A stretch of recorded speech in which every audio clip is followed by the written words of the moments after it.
Hello, today I'm going to show you how to install a Minecraft Bukkit server on Ubuntu Server 20.04. There's many reasons you might want to do this. Running Ubuntu allows greater stability over long periods of time than Windows, and the ability to have more headroom with your game server. With Ubuntu using less resources, it also allows your computer to use less energy if you're running the server full time. Before we begin, you must remember to install SSH on install of Ubuntu. If you have not installed SSH on install, then you need to look up a guide on how to do this. It is pretty simple, but I will not be covering it in this video. Now, once you've had that installed, we'll continue on to the server. Okay, now that we're installed Ubuntu-wise, we're going to go to our computer. I don't have a physical computer, I have a virtual machine, but the process should be exactly the same if you're sitting at the computer. I'm going to open this up, and it's giving me a prompt. After you log in, this is what you should be able to see here. So first what we're going to do is we're going to type sudo apt get or -get install updates. This is going to check for updates, and it looks like we're all up to date here. And then we're going to do the same thing, but put upgrade. And we're also all the way up to date. So we're going to clear this. Next, what we're going to do, start downloading and installing Java.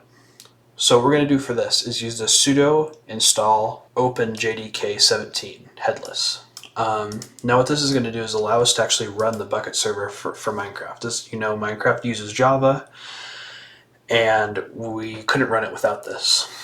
So we're going to type sudo apt install openjdk-17-jre-headless, all one word. I'm going to hit enter and hit Y for yes, and we should be installing. So we'll get back to you once that's done installing. Okay, so now that Java's done, we can move on to our next step here. Our next step will be downloading the Minecraft Bukkit. So what we're going to do now is clear our screen here, and then we're going to make a new folder in our directory here. So if I type ls, which is list for list directories, we don't have anything. So what we're going to do is put mk for make and then dir for directory.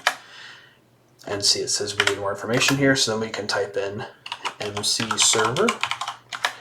It'll create this directory, so I have ls. Now I have a directory I can go to. So then we go cd for change directory, and then we type m, and we can hit tab, and it'll autofill for us, and hit enter. Now I'm in this folder, and there's nothing in it, and now you can start downloading things to it. So the command to download from a URL is wget, and then a URL. The URL we're going to be using today is from Craftbukkit. It's getbukkit.org/downloads/Craftbukkit. This has all the server versions for Minecraft. Now, if you want to use some of these older versions, you must remember that not every version is supported by this version of Java. So if you want to use a very old version, like 1.11, you might have to change this number from 17 to something like 11 or 8. That'll change to an older version of Java, and you should be able to run that server without getting any errors. But since we're going to do the newest version, we're going to use the newest version of Java. So we click download here, and then we can click on this here. But what we want to do is not actually click it, but right click it and hit copy link address. In that link address, it'll give us the actual URL to directly download this Bukkit.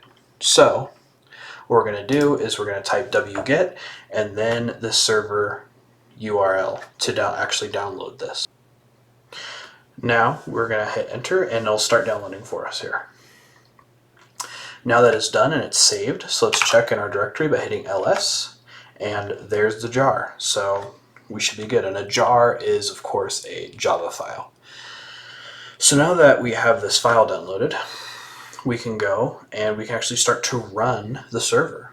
What we're going to want to do here is have this command. This is a Java command that allows us to launch the server from the command line.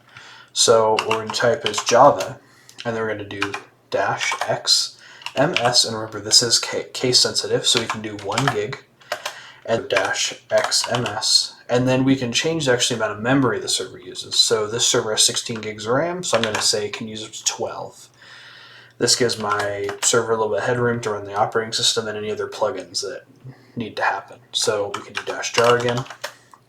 Then we can type in the name of the file, which we see here is Craftbukkit-1.18.jar. And then we're going to type nogui and hit enter. And then it's going to run and start creating libraries. Now on your first run, this will fail. And we're going to show you how to fix that, because right now it says you need to agree to the EULA to run this server. So what we do is hit ls, and we can see that it's created some files, and eula.txt is one of them. So what we can do here is we go sudo nano and then eul tab to complete our search here, hit enter. It will now load a text editor. And we can use our arrow keys and come over and change this true, or this false, to a true. We hit Control S to save and Control X to exit. Now we're out, and we can type clear to clear this. We hit ls, make sure we're still in the correct folder, which we are.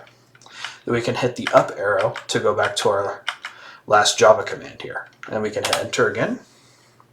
And now it's going to start to load the server, and it'll start generating land for us to actually use. So this can take a while. It depends on how fast your CPU is, how much memory you have. So this can take anywhere between like 1 minute to 20 minutes to load on your first time around. Once you've generated your world, it should only take about 2 minutes to load. So I'm going to cut, and we'll see you back when this is finished. Okay, now that we see our server is done here, we're going to stop it. Now what we're going to need to do is we're going to need to find the IP of this server so that we can connect to it in-game. Once this exits here, we're going to type in a command ifconfig. This will give us our IP4 address, and then we can directly connect to it from this computer. Okay, now it's stopped. Let's type in our command ifconfig. See, now it says that ifconfig cannot be found. So we're going to do sudo apt install net-tools. Very simple and easy. It's installed. We can rerun that command. Now it gives us a list of numbers. It looks kind of scary, but that's okay. What we want is the inet number, which is our IP, and that is 192.168.2.109. Now we know this, we can go back to our server and then run it. Okay, now that's loaded. Let's see, it says it's done here. We'll load up our game. Then we can type in the IP address, which is that for me. It might be different where you are at. And then hit join server. And you can see in game it says my character is actually logged in. And it looks like it's working. Now one more thing is, if you want to actually do any commands like game mode or game mode, you're going to actually need to go into your server and type OP and then the name of your character. Hit enter, and this will create you a game operator. So then you can go game mode, and then we can go to creative, and now we're in creative mode. And that's it. It only took me about 35 minutes to set up the server and everything, so put aside about an hour and a half for yourself, and you should be up and running. To actually access the server outside of your house, though, there's a bit more work. You have to do something called port forwarding, and you can just Google that, how to port forward a Minecraft server. I'm not going to go over that today, but there's plenty of information about it online.